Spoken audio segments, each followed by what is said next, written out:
அனைவருக்கும் இனிய மாலை வணக்கம். ஃபார்ம் கிராஜுவேட்ஸ் ஃபோரம் சார்பில் தொடர்ந்து நடத்தப்படும் இன்று ஒரு தொழில்நுட்பம் நிகழ்ச்சிக்கு உங்கள் அனைவரையும் வருக வருக என வரவேற்கிறேன். இன்றைய நிகழ்ச்சி நமது குழுவின் மூலம் நடத்தப்படும் 782வது நிகழ்ச்சியாகும். இன்றைய நிகழ்ச்சி தலைப்பு மரம் வளர்ப்பு சிறப்புகள் மற்றும் பயன்கள் என்பது ஆகும்.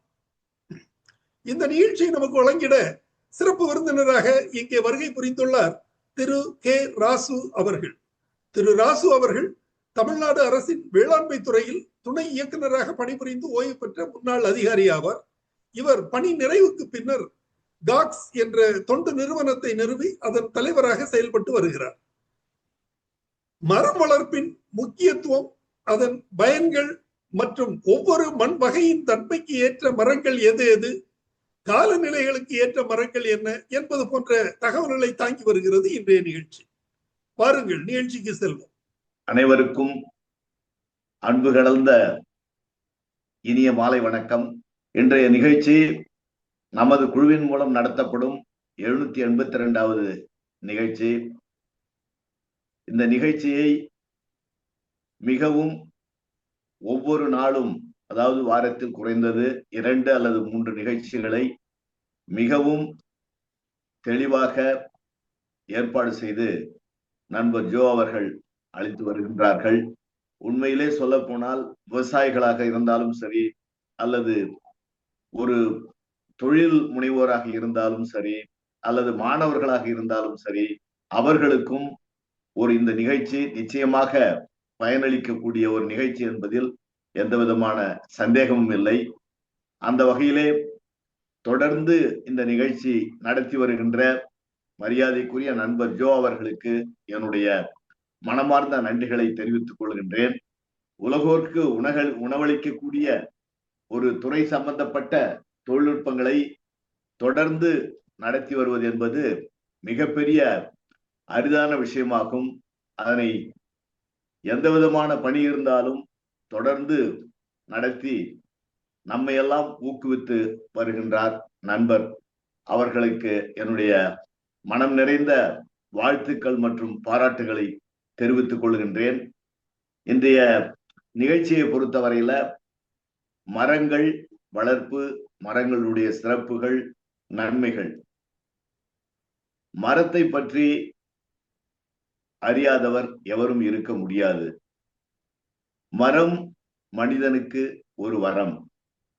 மரம் இல்லையேல் மனிதன் இல்லை, மனிதன் இல்லை என்றாலும் மரங்கள் இருந்து கொண்டுதான் இருக்கும். தொன்று தொட்டு காலம் முதல் இன்றைய நாட்கள் வரை மரங்கள் மனிதனுடைய நுரையீரல்கள் என்று சொன்னால் அது மிகையாகாது. மரங்கள் மனிதன் சுவாசிக்கக்கூடிய பிராணவாயுவை, அதாவது ஆக்சிஜனை கொடுக்கக்கூடியவை மரங்கள். மரம் இல்லாத ஒரு பாலைவனத்திலோ அல்லது அண்டார்டிகா போன்ற பிரதேசங்களிலோ மனிதனால் வசிக்க இயலாது. மரமும் மனிதனும் ஒரே இடத்தில் இருக்கக்கூடியவர்கள். மரங்கள் மனிதனுக்கு குளிர்ச்சி தரக்கூடியவை, மகிழ்ச்சி தரக்கூடியவை. அந்த மரங்களை ஒவ்வொரு மனிதனும் பேணி பாதுகாக்க வேண்டும், வளர்க்க வேண்டும், அழிப்பதை தவிர்க்க வேண்டும், காடுகளை வளர்க்க வேண்டும், மரக்கன்றுகளை உற்பத்தி செய்து மற்றவர்களுக்கு கொடுக்க வேண்டும். மரங்கள் பற்றிய விழிப்புணர்வை ஆரம்ப பள்ளிக்கூடம் முதல் உயர்நிலை பள்ளிகளுக்கும் கல்லூரி மாணவர்களுக்கும் கூட சொல்லிக் கொடுக்க வேண்டிய காலகட்டாயம் இருக்கின்றது. அதனை நாம் பல்வேறு நிறுவனங்கள் மூலமாக தொடர்ந்து செய்து கொண்டிருக்கின்றோம். என்னுடைய GAHCS என்று சொல்லக்கூடிய global agriculture and horticulture consultancy services மூலமாகவும், எக்ஸ்னோரா என்ற அமைப்பிலும் சேர்ந்தும், லயன்ஸ் கிளப் மூலமாகவும் இன்றைக்கு இந்த பணிகளை நாங்கள் எல்லாம் செய்து கொண்டிருக்கின்றோம். அதாவது எங்கு சென்றாலும் யார் கேட்டாலும் ஒவ்வொரு நாளும் மரக்கன்றுகளை வாங்கி கொடுத்து கொண்டிருக்கின்றோம். மரக்கன்றுகளை வாங்கினால் மட்டும் பத்தாது, அந்த மரக்கன்றுகளை எப்படி நட வேண்டும் என்பதையும் சொல்லிக் கொடுக்க வேண்டிய காலகட்டாயம் பொழுது இருக்கின்றது. ஏதோ கடமைக்கு மரக்கன்றுகளை கணக்கிற்காக நடுவது என்பதை ஏற்றுக்கொள்ள முடியாது. அதுவும் சில இடங்களிலே நடந்து கொண்டுதான் இருக்கின்றது. அதாவது ஒரு மரம் என்று சொன்னால் அந்த மரத்திற்கு எந்த அளவிற்கு குழி எடுக்க வேண்டும், எந்த அளவிற்கு இடைவெளி விட்டு நட வேண்டும்,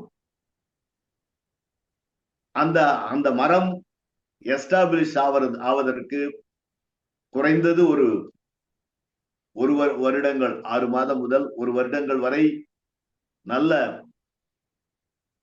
வேர் பிடிப்பதற்கு என்னென்ன இயற்கை உரங்களை இட வேண்டும் என்பதையெல்லாம் நாம் தெளிவாக எடுத்து சொல்ல வேண்டும். அதாவது தற்பொழுது என்ன நடந்து கொண்டிருக்கின்றது என்று சொன்னால், நான் நிறைய இடங்களிலே பார்ப்பது, ஒரு 100 கன்றுகளை கொடுத்து விட்டால் அவர்கள் ஏதோ கடமைக்காக, அதாவது அது ஆலமரமாக இருந்தாலும் சரி, அரச மரமாக இருந்தாலும் சரி, வேப்ப மரமாக இருந்தாலும் சரி, அவர்கள் அதாவது அந்த இடைவெளியை பராமரிப்பது கிடையாது.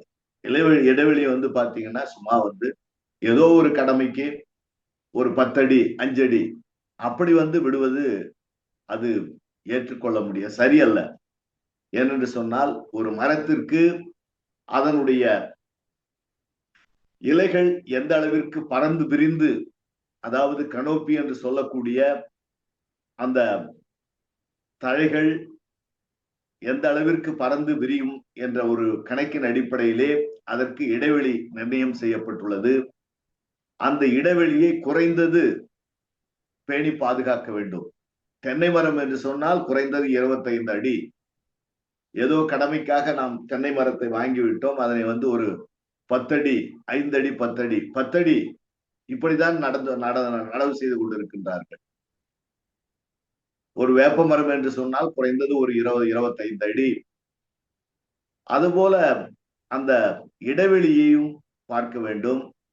அந்த குழி எடுப்பதையும் குறைந்தது என்றால் மரங்கள் 50 ஆண்டுகள் 100 ஆண்டுகள் நன்கு வேர் பிடித்து நிலைத்து நிற்கக்கூடியவை.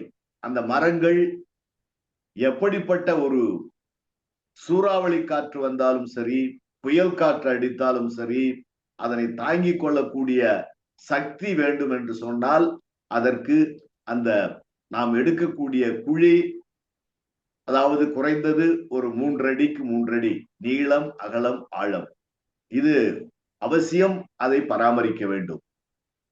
அதிலே அதில் இடக்கூடிய சத்துக்களை நாம், அது எருவாக இருந்தாலும் சரி, மணல், அதாவது செம்மண், மணல், எரு தகுந்த விகிதாச்சாரத்திலே கலந்து அதனை இட வேண்டும். இட்டு அதனை நாம் நடவு செய்தால் அந்த கன்றுகள் நன்கு வேர் பிடித்து வளர்வதற்கு வசதியாக இருக்கும். இல்லை என்றால் அந்த அளவுக்கு வளர்ச்சி இருக்காது என்பதை நாம் இங்கே சுட்டிக்காட்ட விரும்புகின்றோம். மரங்களிலே பல்வேறு வகைகள் தெரியாதது ஒன்றுமில்லை. பெரும்பாலும் நாம் அனைவருக்கும் தெரிந்த விஷயங்கள் தான். நிழல் தரும் மரங்கள், டிம்பர் வேல்யூ, அதாவது பலகைகள் மற்றும் மரங்கள் வீடு கட்டுவதற்கு உபயோகிக்கக்கூடிய மரங்களை தரக்கூடிய பலகைகளை கொடுக்கக்கூடிய அரிதான மரங்கள், வாசனை திரவியங்களை கொடுக்கக்கூடிய மரங்கள், மருத்துவ குணங்களை கொடுக்கக்கூடிய மரங்கள், பழமரங்கள், இப்படி ஏராளமான மர வகைகள் உள்ளன. அந்த மர வகைகளை எந்த பருவத்திலே நட வேண்டும் என்பதை குறிப்பாக சொல்ல போனால் ஜூன் ஜூலை மாதங்கள் அல்லது நவம்பர் டிசம்பர் மாதங்களிலே, அதாவது பருவ காலங்களிலே, தென்மேற்கு பருவமழை, வடகிழக்கு பருவமழை என்று சொல்லக்கூடிய அந்த நாட்களிலே நாம் நடவு செய்தால் நன்கு வேர் பிடித்து வளர்வதற்கு வசதியாக இருக்கும். அதற்கு ஏற்றாற்போல் அந்த மரங்களை நாம் நடவு செய்ய வேண்டும் என்று தெரிவித்துக் கொண்டு இங்கே ஒரு சில கருத்துக்களை, அனைவருக்கும் தெரிந்த விஷயம்தான், இருந்தாலும் அதனை ரெஃபரன்ஸ் செய்யும் வகையாக ஒரு சில கருத்துக்களை தெரிவிக்கலாம் என்று நினைக்கின்றேன். அதாவது பசுமை என்பது மரம், பார்வைக்கு குளிர்மை அந்த பசுமை. மரமே கடவுளின் வடிவம். அரச மரத்தையும் வேப்ப மரத்தையும் சுற்றி வரும், அதாவது அந்த மரங்களிலே தெய்வங்களாக வழிபடும் காட்சிகளும் தற்பொழுது நாம் பார்த்து கொண்டிருக்கின்றோம். மரமே கடவுளின் வடிவம். அனைத்து மதங்களும் அதையே சொல்கின்றது. மரத்தின் கீழ் கல்வி, மதியை வளர்க்க உதவும் மரம், பாதை ஓரத்திலே சடைத்து வளர்ந்த மரங்கள், பயணிகளின் களைப்பு தீர்க்கும் உதவும் மரங்கள். மதங்கள் மரங்களை மதிப்பதுண்டு, இருந்தும் மரங்களிடையே மதங்கள் இல்லை. இனங்கள் மரங்களில் பல உண்டு, இருந்தும் அவர்களிடையே எந்த விதமான இனபேதமும் இல்லை.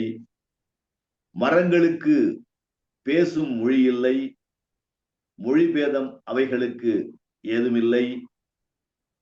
மரங்களுக்கு வேறுபட்ட குணங்கள் உண்டு, வேற்றுமை காட்ட அவைக்கும் தெரியாது. மரங்களுக்கு பயங்கரவாதம் தெரியாது, பசி தீர்க்க மட்டும் அவைகளுக்கு தெரியும். விதையிலிருந்து துளிர்விட்டு வளர்ந்து வியாதிகளை தீர்க்கும் நல்ல குணம் மரங்களுக்கு உண்டு. விதை, கிளை, பூ, காய், வேர் மரத்தின் அங்கங்கள். விந்து, முட்டை, குழந்தை, குடும்பம், வாரிசு மனித வாழ்வில். பூண்டு செடி மரமாக வளர்ந்து பசுமையை கொடுக்கும் நிறம் உண்டு. புத்தர் பெருமான் முக்தி பெற்றதும் அரச மரத்தின் கீழ். நமது பெண்கள் சுற்றி வணங்குவதும் அந்த அரச மரத்தை. வாசனை வீசும் மரங்கள் பல உண்டு. வாழ்நாட்கள் நீண்ட மரங்கள் சில உண்டு. மரம் இல்லையேல் மழை இல்லை, மழை இல்லையேல் மரம் இல்லை. சடைத்த மரங்கள் குளிர்ந்த நிழல் தரும், சுமை தாங்கி அதன் கீழ் மனிதனுக்கு ஓய்வு தரும். பருவ காலத்துக்கு ஏற்ப வளரும் மரங்கள், பனி மழையையும் எதிர்த்து நிற்கும் மரங்கள். ஜீவராசிகள் இல்லம் அமைக்க உதவும் மரங்கள், ஜீவனத்துக்கு உதவும் மரங்கள். அமேசான் காட்டுக்கு துணை மரங்கள், அதை அழித்து பிழைப்பவர்கள் நம் மனிதர்கள். பஞ்சபூதங்களுக்குள் சக்தியாய் இருப்பது மரங்கள். பசுமை உள்ள மரத்துக்குள்ளும் சக்தி காணப்படுவது இயற்கை. எழுத்தாளன் கருவில் தோன்றும் மரங்கள், எந்த வடிவிலும் புனைவில் வரும் மரங்கள். பசுமை என்ற பெயரால் அரசியல் கட்சிகள், பாமரரை இன்னும் கவராத அந்த காட்சிகள். பல வழிகளில் மரத்தின் குடும்ப வளர்ச்சி பார்த்து அதன் வழியே அரசியலில் குடும்ப வளர்ச்சி. காற்றில் அசையும் மரம், கவர்ச்சியை கொடுக்கும் மரம், இயற்கையின் அங்கம் மரம். இதில் சந்தேகம் நிச்சயம் ஏதுமில்லை. இது மரங்களை பற்றி நாம் இன்னும் ஏராளமாக சொல்லிக்கொண்டே போகலாம். மரங்கள் இல்லையேல் மனிதன் இல்லை. மரம் அவை பூமியின் சுவாசங்களுக்கே உரம். இயற்கை கொடுத்த வரம் ஆரோக்கியம் தரும், என்றும் அதுவே நிரந்தரம். தாயில்லாமல் தனியே வாழலாம், காயும் கனியுமின்றி வாழலாம், பாயும் புலியோடும் வாழலாம், காயும் வெயிலிலும் வாழலாம், பிராணவாயு இல்லாமல் வாழ முடியுமா? இதுதான் இன்றைய கேள்வி. உனக்கு பிராணனை தந்து உன் மூச்சு கழிவை சுவாசிக்கும் சுமைதாங்கி மரங்கள். இந்த பூமி கருவில் உன் உயிர் காக்கும் தொப்புள் கொடியது. மரமறுக்கும் மரங்களே, உன் தாயின் கருவிலே உன் தொப்புள் கொடி அருந்திருந்தால் நீ தப்பி இருப்பாயா? சண்டாளா, குடிநீரும் கிடைக்காதே, அதையுமா மறந்து போனாய்? மண் தழைக்க மழை, மழை தழைக்க மரம் தேவதானே? உனக்கு கொடுக்கும் அவைகள் உன்னிடம் என்னத்தை கேட்டது? நீ இல்லாமல் மரங்கள் வாழ்ந்துவிடும். மரம் இல்லாவிட்டால் நீ மரித்து விடுவது நிச்சயம். நீ அழிந்தால் உன் சொந்தம் அழும். மரங்கள் அழிந்தால் நம் சந்ததியே அழிந்து போகும். எச்சரிக்கையாய் இரு. வெட்டுவது வரும் சந்ததியின் நுரையீரலையே வெட்டுகின்றாய். முடிந்தால் விதை அல்லது விட்டுவிடு. பூ அறு, காயும் கனியும் கூட அறு. நிழலுக்கு ஒதுங்கிய நீ அதன் கழுத்தை அறுக்காதே. நீ வேறு, அவை வேறுதான். அதன் வேறு உன் மூச்சுதான் என்பதை மறந்து விடாதே. நீ வேறு, அவை வேறுதான், ஆனால் அதன் வேறு உன் மூச்சுதான் என்பதை மறந்து விடாதே. நன்சை நிலத்தை விற்பது நல்ல பெண்ணை பலாத்காரம் செய்வதற்கு சமம். விளைச்சல் பூமியிலே வீடு கட்டுவது வெள்ளி தட்டிலே மண்ணை கொட்டி தின்பதற்கு சமம். பாரத தேசமே, உன் முதுகெலும்பை பற்றி சிந்தித்து விவசாயத்தை பாராத தேசமே. முதலுதவி தேடும் விவசாயத்துக்கு அவசர சிகிச்சை தாமதிக்காமல் செய். முடியாமல் தள்ளாடும் விவசாயியை தலை நிமிரவை, தேசமும் தலை நிமிரும்.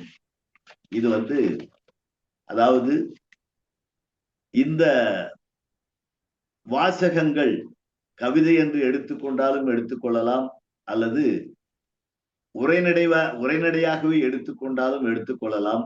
எப்படி எடுத்துக்கொண்டாலும் அதனுடைய கருத்துக்கள் ஆழமானவை என்பதை நாம் இங்கே புரிந்து கொள்ள வேண்டும். நாம் வாழக்கூடிய இந்த உலகமானது பசுமை நிறைந்ததாகவும் இயற்கை அழகு மிக்கதாகவும் காணப்படுவதற்கு மரங்கள் அவசியமானது என்பதை ஒவ்வொருவரும் உணர வேண்டும்.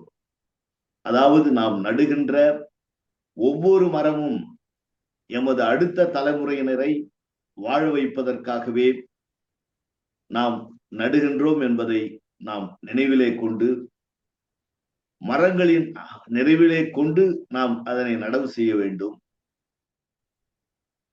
மரங்களின் அழிவு மனிதர்களின் அழிவை உருவாக்கும் என்பதையும் ஒவ்வொரு தனி மனிதனும் புரிந்து கொள்ள வேண்டும். இயற்கையின் மிக முக்கியமான அம்சமாகவே இந்த மரங்கள் காணப்படுகின்றன என்று சொன்னால் அது மிகையாகாது. அதாவது நாம் வாழும் உலகத்தின் மனிதர்களின் வாழ்வுக்கு அத்தியாவசியமானவையாக இந்த மரங்கள் காணப்படுகின்றன. மனிதனின் வாழ்க்கைக்கு தேவையான நல்ல காற்று மரங்களின் மூலம் தான் கிடைக்கின்றது. எனவே நாம் அதிகமான மரங்களை நட வேண்டும். நம்முடைய அடுத்த தலைமுறையின் ஆரோக்கியமாகவும் மகிழ்ச்சியாகவும் வாழ்வதற்கு மரம் வளர்ப்பது அவசியமான ஒன்றாகும், இன்றைய தேவையாகும். மனிதன் உயிர் வாழ்வதற்கு அவனை அண்டியுள்ள சூழல், சுற்றுப்புற சூழல் மிகவும் முக்கியமானது என்பது அனைவரும் அறிந்தது. அதாவது மனித மரங்கள் அல்லாத பாலை நிலங்களிலோ அல்லது துருவ பிரதேசங்களிலோ வாழ்வது என்பது இயலாத காரியம் என்பது அனைவருக்கும் தெரிந்த விஷயம். மரங்கள் அதிகமாக காணப்படும் காடுகள் இருப்பதால் தான் காலநிலை சீராக செயல்பட்டு போதுமான மழை பெய்து வெப்பநிலை, காற்று, ஈரப்பதம் போன்றவற்றை நாம் போதுமான அளவு பெற்றுக்கொள்ள முடிகின்றது. மனிதனுக்கு அத்தியாவசியமான தேவை உணவு, நீர், காற்று ஆகியவற்றை தருவதாகவும் இந்த மரங்கள் காணப்படுகின்றன. அதாவது மரங்கள், தாவரங்கள் மனிதனுடைய சுவாசிப்பதற்கு தேவையான ஆக்சிஜனை வெளியிடுகின்றன. அதே சமயத்திலே இந்த மரங்கள் வளிமண்டலத்திலே மேகங்களை உருவாக்கி மழை உருவாக காரணமாக அமைகின்றன. மற்றும் நமக்கு உணவுக்கு தேவையான தானியங்களையும் பழங்களையும் காய்கறிகளையும் அள்ளி தருகின்றன என்பது ஒவ்வொரு மனிதனுக்கும் தெரிந்த விஷயமே. தாவரங்கள் அனைத்தும் பொதுவாகவே காற்று மண்டலத்தில் உள்ள, அதாவது கார்பன் டை ஆக்சைடு, அதாவது கார்பன் டை ஆக்சைடை எடுத்துக்கொண்டு ஆக்சிஜனை வெளியிடுவதன் மூலமாக சமநிலையை பேணுவதாக கருதப்படுகின்றது. அதிகமான தாவரங்கள் மக்களுக்கு ஏதோ ஒரு வகையில் உணவை தருவதாக அமைவதோடு பூமிக்கு கீழ் நீர் உருவாக்கம், வளமான மண் உருவாக்கம், இவை போன்ற பல செயல்பாடுகளுக்கு தாவரங்களின் உதவியுடன் நிகழ்வதை நாம் அன்றாடம் காண முடிகின்றது. மனித வாழ்க்கையில் மிக முக்கிய பங்காற்றும் மரங்கள் மனிதனுக்கு தேவையான அளவு காற்றினை தந்து கொண்டிருக்கின்றன. அத்தோடு வளிமண்டலத்திற்கு நீரை அனுப்பி இந்த உலகின் பசுமைக்காக மழையை பொழிவிக்க செய்கின்றன. நிழல் தரக்கூடியவையாகவும் மரங்கள், ஏராளமான மரங்கள் நிழல் தரக்கூடியவையாகவும் காணப்படுகின்றன. மண்ணை வளப்படுத்துவதற்கும் மண் அரிப்பிலிருந்து பாதுகாப்பு பெறுவதற்கும் மரங்கள் உறுதுணையாக அமைவதோடு விலங்குகளுக்கும் பறவைகளுக்கும் வாழ்விடமாகவும் இந்த மரங்கள் காணப்படுகின்றன. மற்றும் மனிதனின் உணவுக்காக தேவையான காய்கறிகள், கனிகள், பழங்கள் போன்றவற்றையும் மனிதன் வாழ்க்கைக்கு அன்றாட தேவைகளுக்கு தேவையான வீட்டு உபயோக பொருள்களை தயாரிப்பதற்கும், மேசை, கட்டில் முதலானவற்றை உருவாக்குவதற்கும், இன்னும் ஏராளமான பொருட்களை சொல்லலாம். வீட்டிலே நாம் பயன்படுத்தக்கூடிய மேசை, கட்டில் முதல் அலமாரி வரை, கதவுகள் வரை, ஜன்னல், எதை எடுத்துக்கொண்டாலும் சரி, கட்டடங்களை, மிகப்பெரிய கட்டடங்களை கட்டுவதற்கு முழுவதுமாக மரத்தால் கட்டப்பட்ட வீடுகளை பார்க்க வேண்டும் என்று சொன்னால் நாம் அது செட்டிநாட்டிற்கு, கர்நாடகாத்தான் செல்ல வேண்டும் என்று சொல்வார்கள். அங்கே பார்த்தால் அருமையான பர்மா தேக்கினாலான மரங்களை கொண்டு மிக சிறப்பான வீடுகளை பார்க்க முடியும். அதாவது வேலைப்பாடுகள் என்று சொன்னால் ஒவ்வொன்றும் ஒரு நுட்பமான, மிகவும் துல்லியமாக இழைக்கப்பட்ட மரங்களை கொண்டு ஏராளமான வீடுகளை அங்கே கட்டி கொண்டிருக்கின்றார்கள். அவற்றையெல்லாம் பார்ப்பதற்கு நாம் இந்த கர்நாடகாத்தான் அல்லது செட்டிநாட்டிற்கு செல்ல வேண்டும். மேலும் இந்த வகையில் மரங்கள், அதாவது மரங்களை அழிப்பதனால் நமக்கு என்னென்ன கேடுகள் விளையும் என்பதை பற்றியும் நாம் தெரிந்து கொள்ள வேண்டிய சூழ்நிலையில் இருக்கின்றோம். நாம் வாழும் இந்த நவீன யுகத்திலே தொழில்நுட்ப மாற்றங்களின் காரணமாக இயற்கையின் அழிவுகளை மக்கள் அதிகமாக உருவாக்குகின்றனர். அந்த வகையிலே மரங்கள் அழிக்கப்படுவதனால் தான் பல இயற்கை சீற்றங்களான மண்ணரிப்பு, வறட்சி, மண் சரிவு, புவி வெப்பமயமாதல் போன்றவை உருவாகின்றன. இன்றைக்கு கடலோர பகுதிகளை பார்த்தால் ஏராளமான, அதாவது பனைமரங்கள்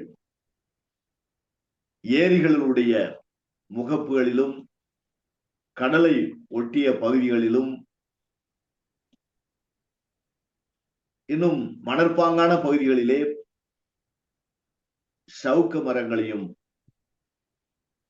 நட்டு வைப்பதெல்லாம், நட்டு பராமரிப்பதை பார்க்கும் பொழுது மண் அரிப்பை தடுப்பதற்காகவும் காற்று, அதாவது கடற்காற்றை தடுப்பதற்காகவும் கூட அங்கே விண்ட் பேரியராக மரங்களை நட்டு வைப்பதையும் நாம் பார்க்கின்றோம்.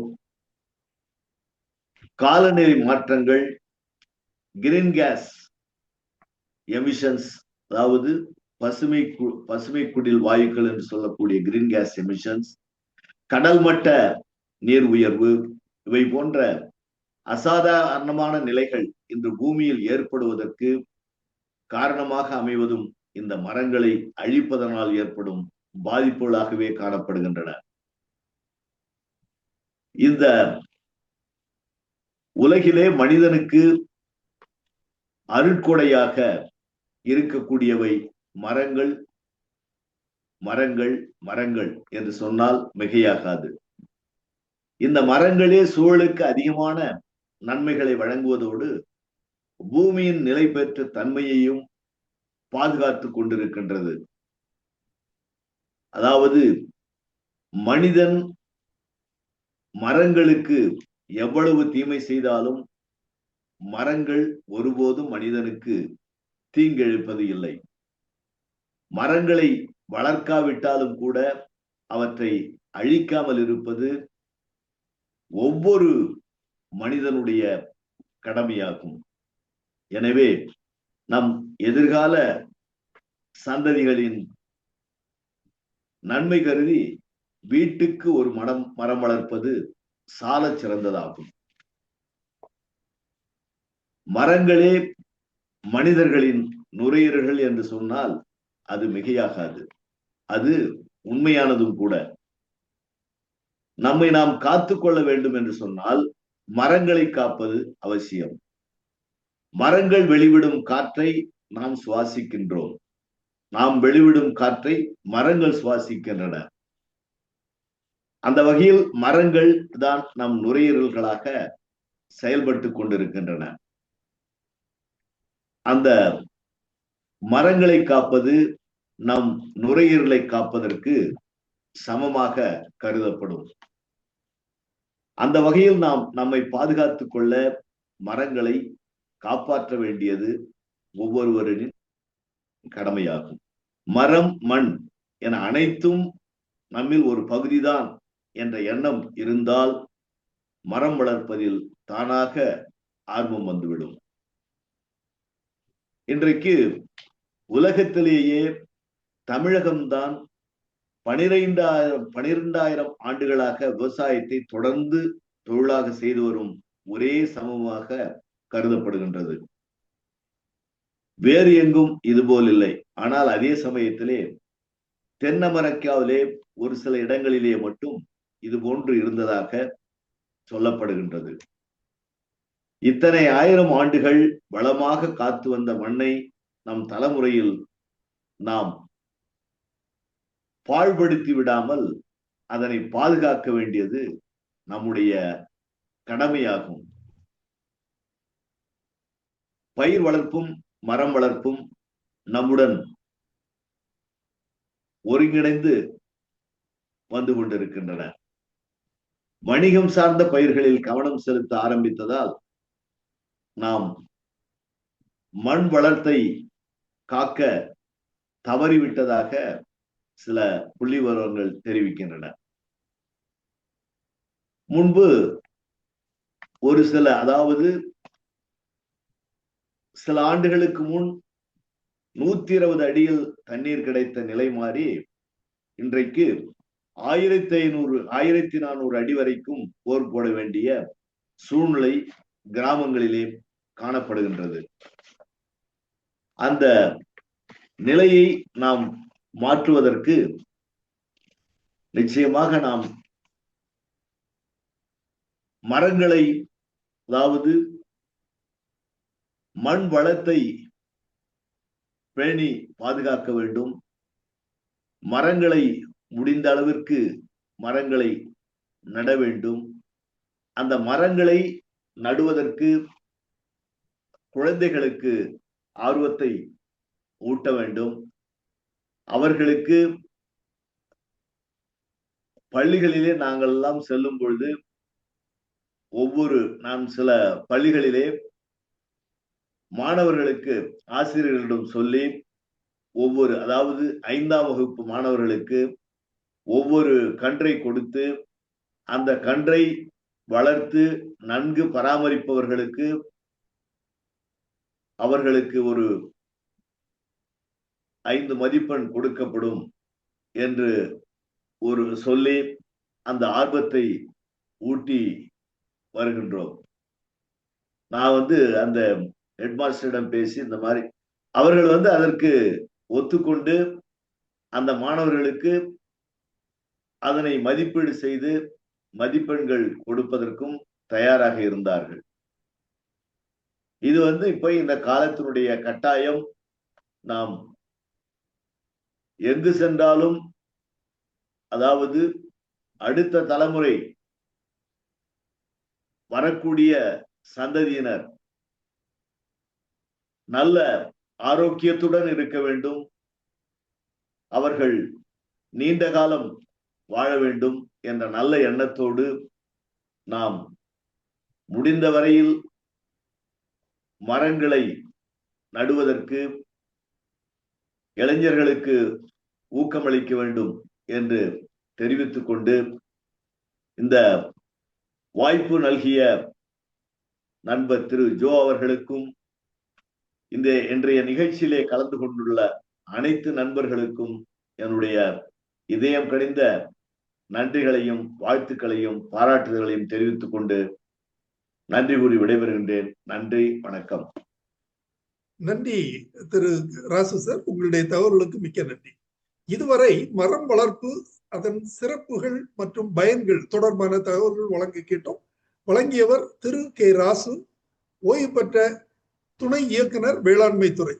சார், இந்த கடலோர பகுதிகளில், அதாவது மணற்பாங்கான இடங்களில் வளர்ப்பதற்கு ஏற்ற மரங்கள் என்ன அப்படிங்கிற தகவல் கொடுக்க முடியுமா? கடலோர பகுதிகளில் இப்பொழுது அதாவது பெரும்பாலும் தென்னை மரங்கள், சவுக்கு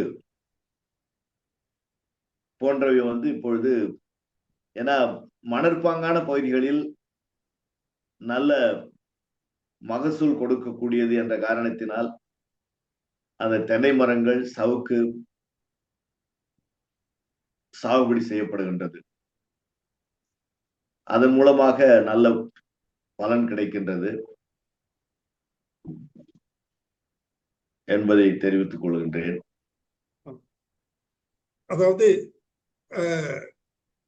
மகசூல் விளைச்சல் வேண்டும் என்றால் தென்னை, அது இல்லாம மண் அரிப்பை மட்டும் தடுக்கிறது, காற்றை தடுப்பது என்றால் சவுக்கு மரங்களை நடலாம். சவுக்கு மரங்களை நடலாம். இதே போல கலர் உவர் நிலங்களுக்கு ஏற்ற ரகங்கள் மரங்கள் சொல்ல முடியுமா? கலர் உவர் நிலங்களுக்கு ஏற்ற மரங்கள் என்று சொன்னால் நாம் யூக்கலிப்டஸ், அது ஒரு ஒரு சிறந்த மரம், கடலோர நிலங்களுக்கு ஏற்றது. அதே சமயத்திலே பேப்பர் இண்டஸ்ட்ரியிலே அதிகமாக பயன் தரக்கூடிய ஒரு மரம் யூக்கலிப்டஸ். நாம் அதனை நடவு செய்து இன்றைக்கும் அது அவர்கள் பேப்பர் இண்டஸ்ட்ரியிலும் அதனை தற்பொழுது சிபாரிசு செய்து கொண்டிருக்கின்றார்கள் என்ற தகவலை தெரிவித்துக் கொள்கின்றேன். நன்றி. அப்புறம் பல விவசாயிகள் கேட்கும் ஒரு கேள்வியை நான் கேட்கிறேன். அதாவது இப்போ சந்தன மரம், அதே போல செம்மரம் போன்ற மரங்களை சாகுபடி செய்வதற்கு அனுமதி வழங்கப்படுகிறதாக தகவல் தெரிய வருகிறது. அவற்றை அறுவடை செய்யும் போது, வளர்த்து சாகுபடி செய்து அறுவடை செய்யும் போது என்ன நெறிமுறைகளை பின்பற்ற வேண்டும்? அதாவது பதிவு செய்வது, அத மாதிரி கட்டிங் ஆர்டர் அல்லது பெர்மிஷன் வாங்கி அறுவடை செய்வது போன்ற தகவல்கள் நாம இதுதான், வனத்துறை தான் அதுக்கு அதாவது இப்ப இந்த செம்மரமாக இருந்தாலும் சரி, சந்தன மரமாக இருந்தாலும் சரி, அவருடைய கட்டுப்பாட்டில் தான் வனத்துறையினுடைய கட்டுப்பாட்டிலே இருக்கின்றது. வனத்துறையை அணுகி அவர்களிடம் இந்த தகவல்களை பெற்றுக்கொள்ள வேண்டும். அதற்கு பதிவு செய்வது முதல் அறுவடை வரை அவர்கள் நிர்ணயித்த காலக்கெடு, அந்த சமயங்களிலே நாம் அதனை கடைபிடித்து அதன்படிதான் நாம் அதனை செய்ய வேண்டும் என்று தெரிவித்துக் கொள்கின்றேன். நன்றி, தகவல்களுக்கு நன்றி. திரு தினகர் பாபு. ராணிப்பேட்டை மாவட்டம் தினகர் பாபு சார். இப்போ மரங்கள் காட்டுகள்ல மட்டும் நடுறது பதில விவசாய இடத்துல நட சொல்றாங்க. விவசாய இடத்துல குறிப்பிட்ட ஒரு பகுதியில நடுறதை விட இந்த காட்டு தடுப்பான்னு சொல்றாங்க. அந்த மாதிரி சுத்தீரும் மரங்களை வைக்கிறதுனால ஒரு மைக்ரோ கிளைமேட் வரும், இலத்தழைகள் கிடைக்கும், மண்ணுடைய அரிமானத்தை கட்டுப்படுத்தலாம், சத்துக்கள்லாம் இந்த இலைத்தழைகள் மூலியமா நிறைய கிடைக்கும். விவசாயத்துல கூட இது விளைச்சலை அதிகப்படுத்தும். நம்ம காட்டுடைய மாசுபாடு இதெல்லாம் கூட கொஞ்சம் கம்மியாகும். தனியா எதை வளர்க்கறதை விட நமக்கு பகுதிக்கு தேவையான மரங்களை நம்ம இடத்துக்களை சுத்திரும் பவுண்டரி மாதிரியே வளர்த்தா இந்த இயற்கை விவசாயம் பண்றவங்க பக்கத்துக்கு இதோட இடத்துல பூச்சி மருந்து எல்லாம் அடிக்கும் போது பாதிக்கப்படுது இப்படிலாம் சொல்றாங்க. இது 2-in-1 இவங்களுக்கு விரைவாகவும் வருஷத்துக்கு ஒரு 10 டன் 15 டன் விரைவு வர மாதிரியும், விவசாயத்தை விளைச்சல அதிகப்படுத்துற மாதிரியும், இயற்கை விவசாயத்துக்கு ஒரு உறுதுணையா இருக்க மாதிரியும் ஒரு பவுண்டரி மாதிரி ஒரு மரங்களை வளர்த்து ட்ரை பண்ணாங்கன்னா பிரயோஜனமா இருக்கும் என்னுடைய கருத்து. நன்றி, வணக்கம். இன்றைய நிகழ்ச்சி ஒரு மரம் வளர்ப்பு, அதன் சிறப்புகள் மற்றும் பயன்கள் தொடர்பான தகவலை தாங்கி வந்தது. இந்த நிகழ்ச்சியின் பகுதி 2 விரைவில் அறிவிக்கப்படும். அந்த நிகழ்ச்சியின் போது பல்வேறு மண் வகைகளுக்கு ஏற்ற மரங்கள் மற்றும் காலநிலைக்கு ஏற்ற மரங்கள் போன்ற தகவல்கள் வழங்கப்படும் என்பதை தெரிவித்துக் கொள்கிறேன். இன்றைய நிகழ்ச்சி நமக்கு வழங்கிய திரு கே ராசு அவர்களுக்கு எனது நெஞ்சார்த்த நன்றியினை தெரிவித்துக் கொள்கிறேன். இன்றைய நிகழ்ச்சி தொடர் நிறைவு பெறுகிறது. இன்னொரு நிகழ்ச்சியில் நாளை இரவு 8 மணிக்கு சந்திக்கலாம். நன்றி, வணக்கம்.